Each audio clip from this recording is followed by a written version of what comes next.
Trust Allah when things go wrong. Patience, hardship, and trials. Are you going through a storm right now? Is your heart heavy with worries? Do you feel like everything is falling apart? Stop. Take a deep breath. This moment of pain is not your end. It is a carefully designed chapter of your life. Today, we look deep into the divine wisdom of trials. We will discover how your deepest struggles are actually signs of divine love. This video will change how you look at hardship forever. Stay with us until the very end. The reality of life. The promise of trial. Life is not a permanent paradise. It is an examination hall. Every human being faces unexpected difficulties. You lose a job, you lose a loved one, your health fails, your relationships break down. When these things happen, our minds rush to negative thoughts. We ask ourselves why this is happening to us. We feel abandoned. Changing your lens. But Islamic theology teaches us a completely different perspective. Hardship is not proof that Allah is angry with you. It is a fundamental law of existence. The Quran states this directly in Surah Al-Baqarah. Allah says that He will surely test us with fear, hunger, loss of wealth, lives, and fruits. But notice how that verse ends. It ends with a powerful command. Give glad tidings to the patient. The ultimate destination. This world is temporary. The joy here is temporary and the pain here is temporary. If everything went perfectly in this world, we would never long for Jannah. Hardships remind us that our true home is the hereafter. They break our unhealthy attachment to this material world. They force us to turn back to our Creator.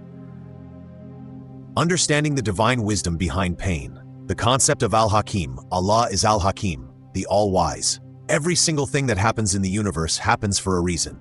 Sometimes we see the wisdom immediately. Often we do not see it until years later. Sometimes we will only understand it in the next life. Human vision is limited. We see only a tiny fragment of our reality.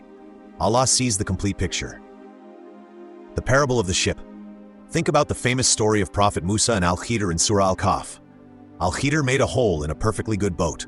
To Musa, this looked like a terrible act of destruction. It looked like an injustice, but there was hidden wisdom. A tyrant king was seizing every good ship by force. By damaging the boat, Al-Khidr actually saved it for the poor owners. What looked like a calamity was actually a protection. The blueprint of your life. Your life follows a similar pattern. A door closes because Allah knows that path would ruin you. A relationship ends because that person would take you away from your faith. You miss an opportunity because a far better one is waiting for you in the future. Trusting Allah means accepting that His choices for you are better than your choices for yourself. The levels of patience, Sabr. Defining true Sabr. Patience in Islam is not passive complaining. It is not sitting around feeling helpless. True Sabr is a noble state of the heart. It means remaining steadfast while your soul is hurting. It means restraining yourself from anger, despair, and foul language. The first shock. The Prophet Muhammad, peace be upon him, taught us a vital rule about patience. He said that true patience is demonstrated at the very first stroke of a calamity. It is easy to calm down after 3 weeks have passed. The real test is your reaction in the first 10 seconds of bad news. Do you scream and question destiny, or do you say Inna lillahi wa inna ilaihi raji'un? The 3 types of Sabr scholars divide patience into 3 distinct categories. Patience in obeying Allah, doing good deeds even when you feel lazy or tired. Patience in avoiding sin, resisting temptations when they are easily available. Patience during calamities, remaining content with the decree of Allah during painful trials. Hardship as a form of purification.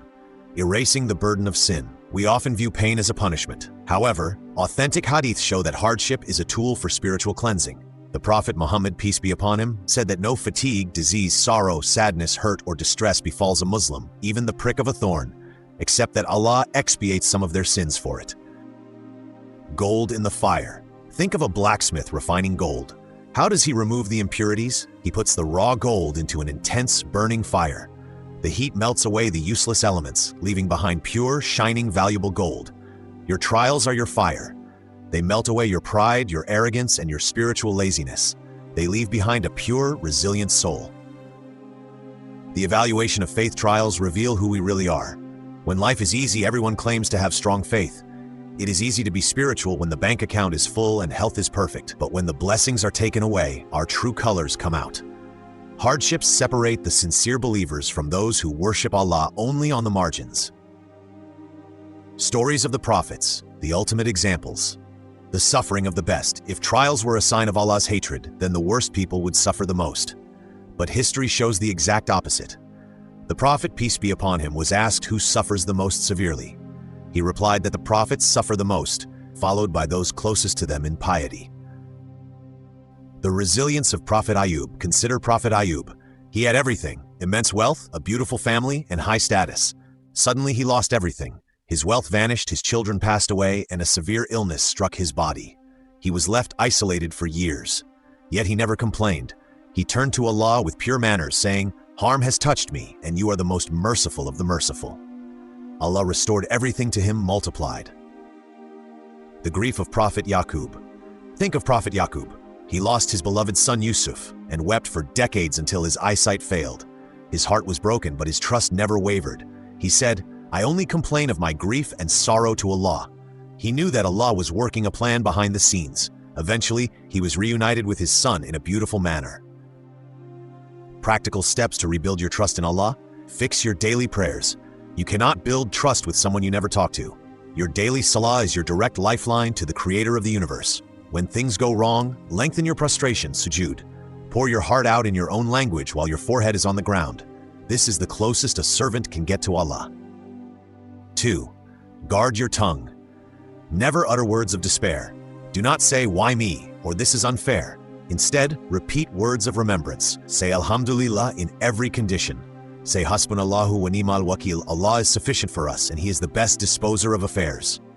These phrases change the chemistry of your heart. Change your environment. When you are struggling, do not isolate yourself with negative thoughts. Surround yourself with righteous friends who remind you of Allah. Read the Quran daily, even if it is just one page. Read the translation to understand the words of comfort Allah has specifically written for you. The sunrise after the night. No matter how dark your night is right now, the sun will rise. Allah has promised us twice in Surah Ash-Shar, "Verily, with hardship comes ease." Verily, with hardship comes ease. The ease is not just coming after the hardship, it is wrapped inside the hardship itself. Trust His timing, trust His wisdom. Rest your heart in His decree. Thank you for watching. Like, share, and subscribe our Global Mystery Nexus channel for more informative videos.